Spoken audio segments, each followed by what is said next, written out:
Coucou à tous, j'espère que vous allez bien.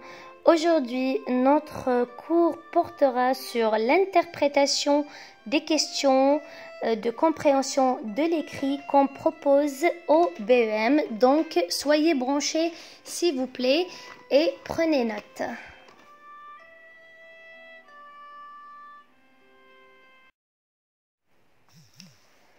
Alors, dans la présente diapositive, nous allons voir ensemble les questions que vous pourrez retrouver au BEM. Alors, on commence. Quel est le thème abordé dans le texte? Donc là, le mot-clé dans cette consigne, c'est bel et bien le thème. Le thème, c'est synonyme de sujet. Donc là, vous allez vous baser sur le titre, le mot qui se répète beaucoup dans le texte, et vous allez le repérer.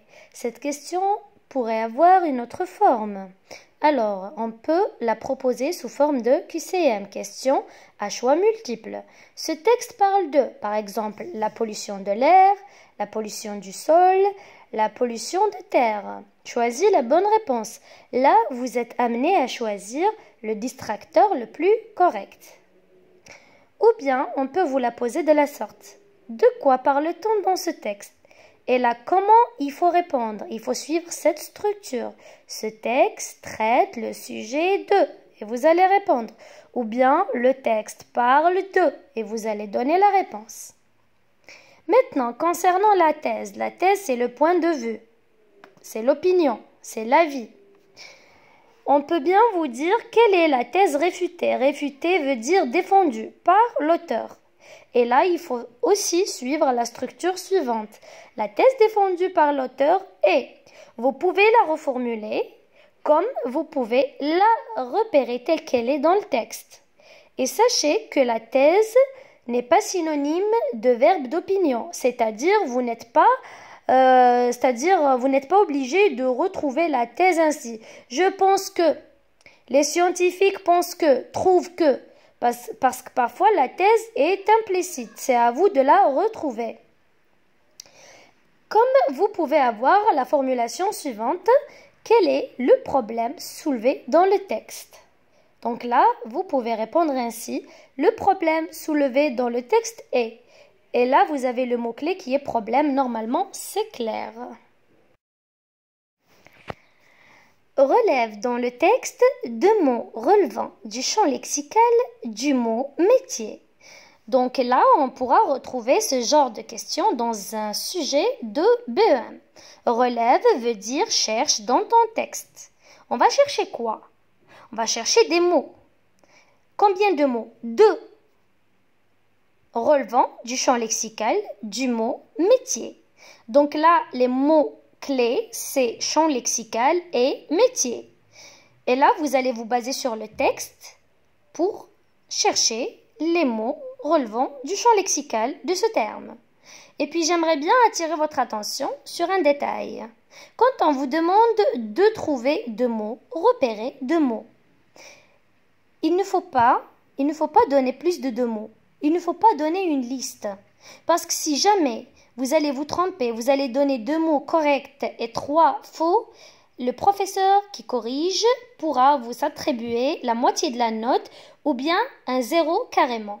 Donc faites attention, il faut respecter la consigne. Si on vous demande deux mots, vous donnez deux mots. Si on demande quatre, vous donnez quatre.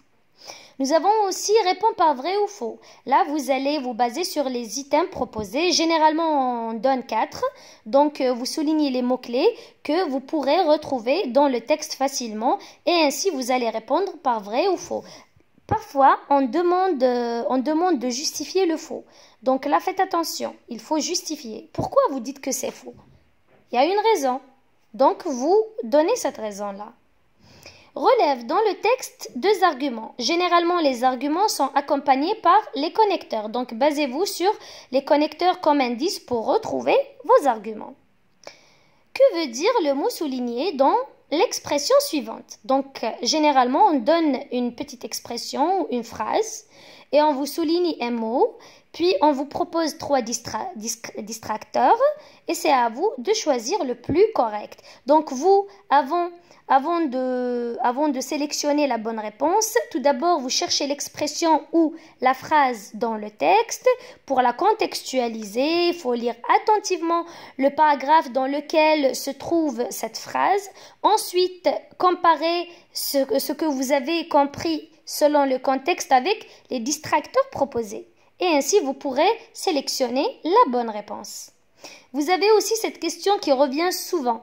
À qui ou à quoi renvoient les mots soulignés dans le texte? Parfois, on vous souligne des mots et généralement, on vous souligne des pronoms.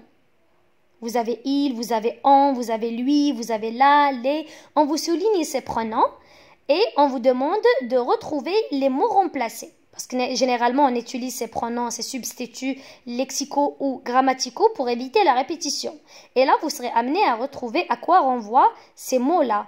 Et pour retrouver la bonne réponse, il suffit de revenir au texte et de lire attentivement les paragraphes, de faire les liens entre ces paragraphes pour retrouver la bonne réponse. Comme nous avons aussi cette question qui revient toujours. Quel est le rapport exprimé dans cette phrase? Déjà là, vous avez rapport. Le rapport logique fait référence à la cause, la conséquence, la condition, l'opposition, le but, etc. Nous avons beaucoup de rapports. Donc vous allez vous baser sur la phrase donnée. Et dans la phrase, il y a certainement un indice. Exemple. La nature est polluée à cause de l'homme.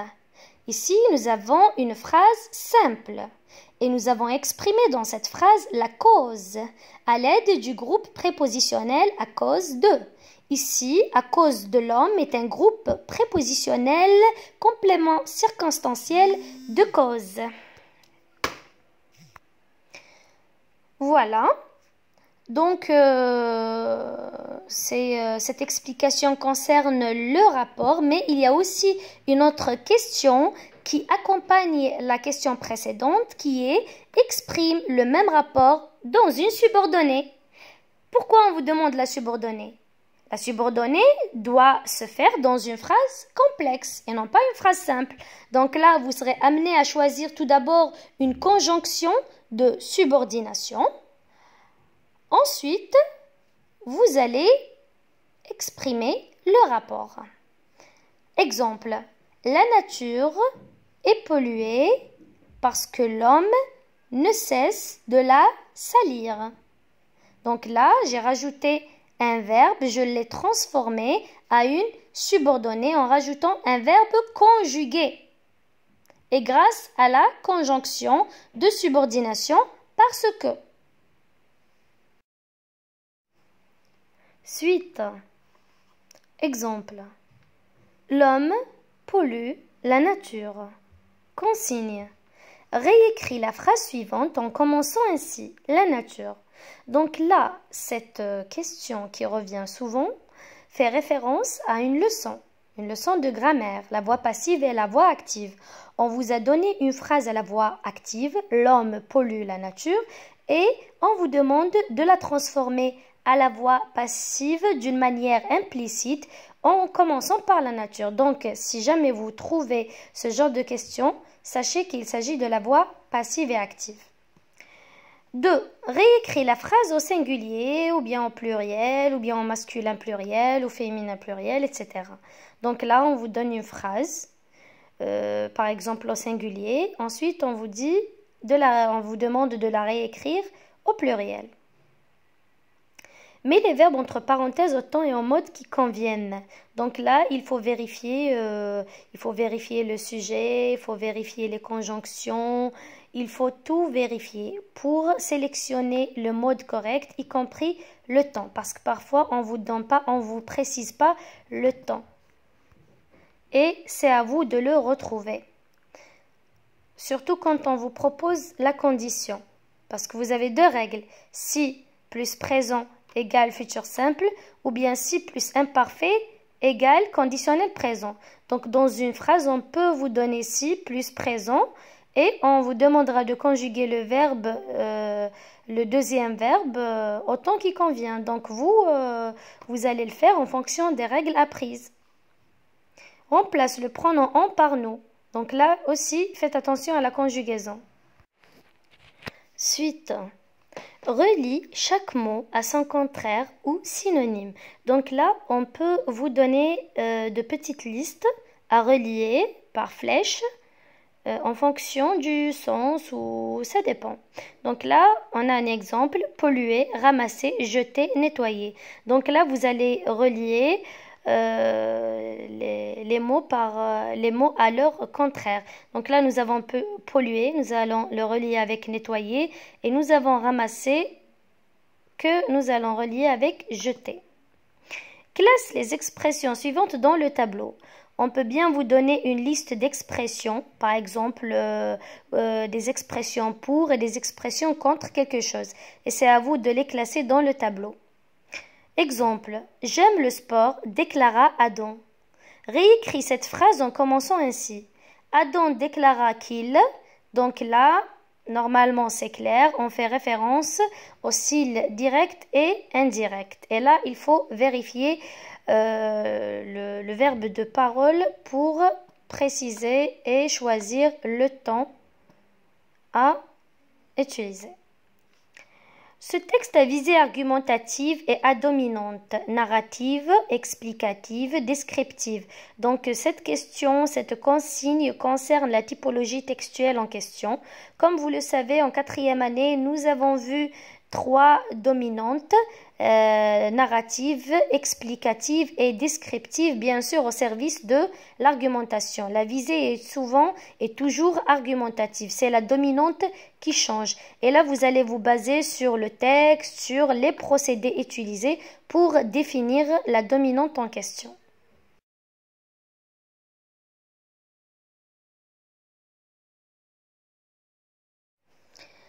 Nous allons traiter ensemble un sujet du BEM, le sujet du BEM 2016.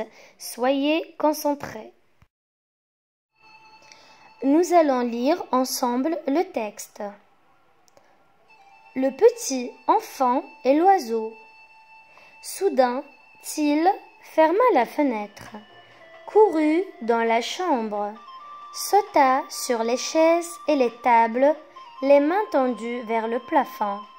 Son père et sa mère virent qu'il ne se démenait si fort que pour atteindre un petit oiselet tout mignon et petit, qui, les ailes frémissantes, criait de peur, blotti contre une poutre dans un recoin du plafond.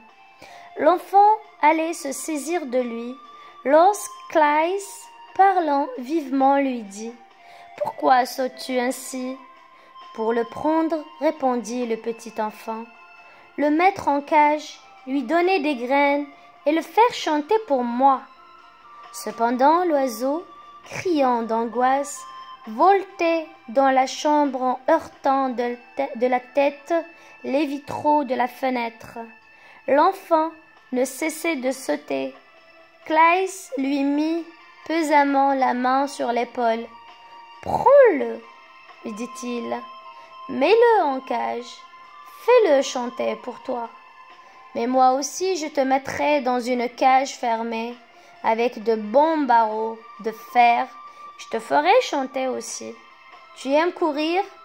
Tu ne le pourras plus. Tu seras à l'ombre quand tu auras froid, au soleil quand tu auras chaud. Puis un dimanche, nous sortirons, ayant oublié de te donner de la nourriture.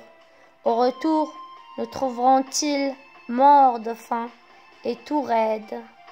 L'enfant s'élança. « Que fais-tu » demanda le père. « J'ouvre la fenêtre à l'oiseau, » répondit-il.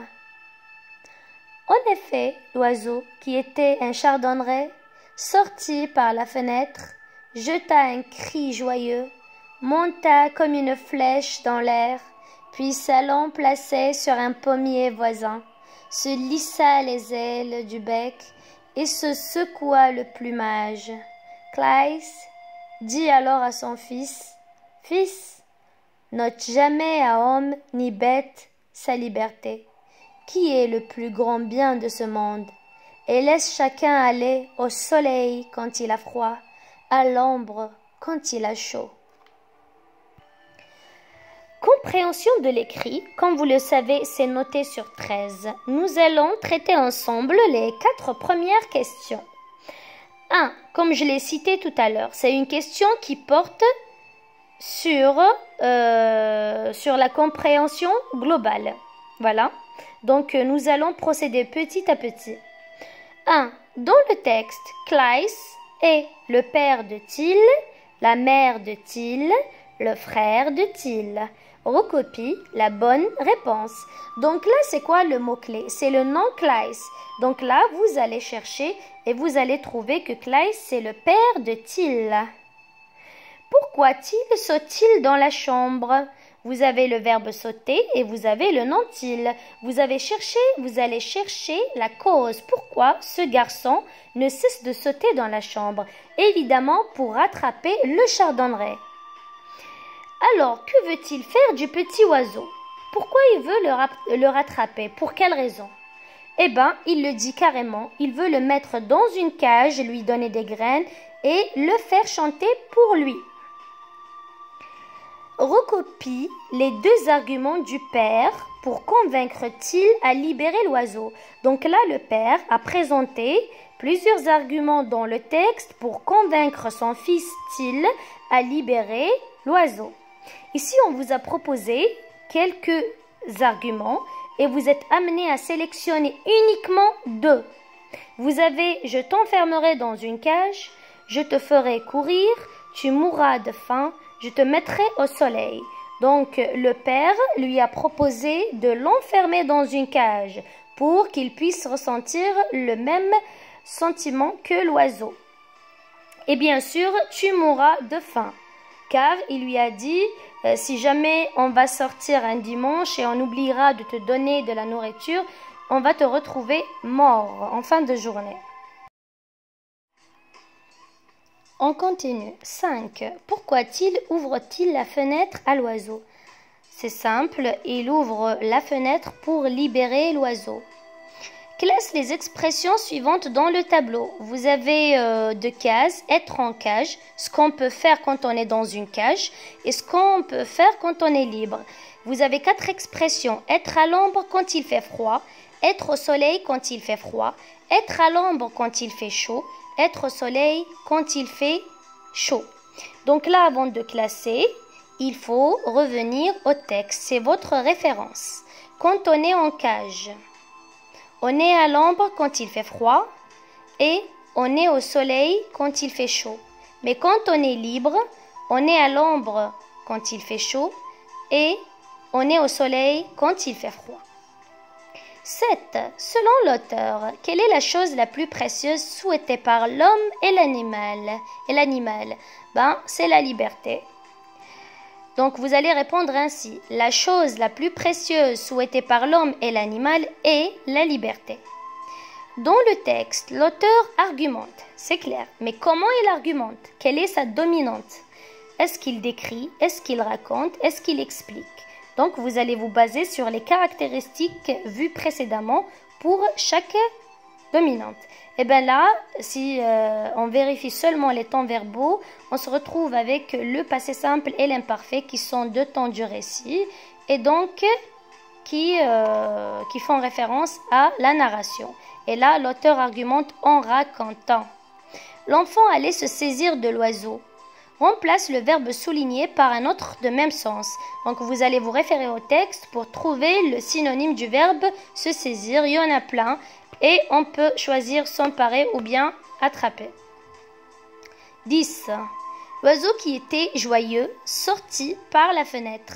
Réécris cette phrase en commençant ainsi. Les oiseaux. Donc là, quand on vous a donné les oiseaux, on fait référence au pluriel. Vous allez transformer au pluriel. Les oiseaux qui étaient. Là, vous allez conjuguer était avec il et avec s. Donc, c'est A-I-E-N-T. Joyeux reste comme ça. Sorti, c'est le passé simple. Donc, faites attention aux désinences. Ça devient sortir, R-E-N-T, par la fenêtre. 11. J'ouvre la fenêtre à l'oiseau, répondit-il. Écris cette phrase en la commençant par « Il répondit que ». Donc là, on fait référence au discours direct et indirect. On vous a donné une phrase au discours direct et c'est à vous de la transformer au discours indirect, bien sûr, en vérifiant le temps verbal du verbe de parole. Vous avez répondu qui est conjugué au passé simple, donc il y aura une transformation du temps verbal du verbe ouvrir qui est au présent et le présent devient imparfait. Il répondit, le jeu devient il, qu'il ouvrait la fenêtre à l'oiseau. 12. Tu aimes courir, tu ne le pourras plus. Donc là, nous avons deux phrases qui font référence à deux idées contradictoires. Tu aimes courir, tu ne le pourras plus. Par quoi peut-on séparer ces deux, plutôt relier ces deux phrases? Car, quand, mais. Puisque nous avons deux idées contradictoires, donc on fait référence à l'opposition et donc on choisit mais. Tu aimes courir, mais tu ne le pourras plus. 2. Production écrite. C'est sur 7 points. Nous allons lire ensemble le contexte pour définir le thème en question et la typologie textuelle à utiliser. Ton meilleur ami décide d'arrêter ses études pour trouver du travail et gagner rapidement de l'argent. Tu veux l'empêcher de commettre cette erreur en lui expliquant l'importance des études. Donc là, le sujet, c'est l'importance des études et c'est quoi ta mission? C'est de lui expliquer pourquoi les études sont si importantes. Donc là, on vous demande d'écrire un texte d'une dizaine de lignes dans lequel vous essayez de convaincre votre ami en proposant 3 arguments pour lui montrer l'utilité des études pour son avenir.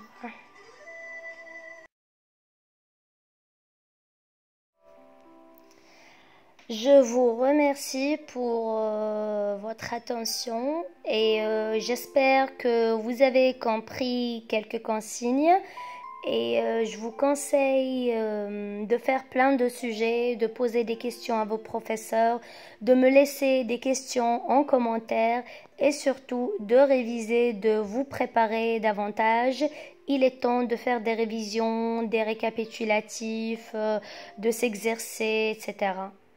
Il ne vous reste qu'un mois, donc faites des efforts et ça ira, Inch'Allah.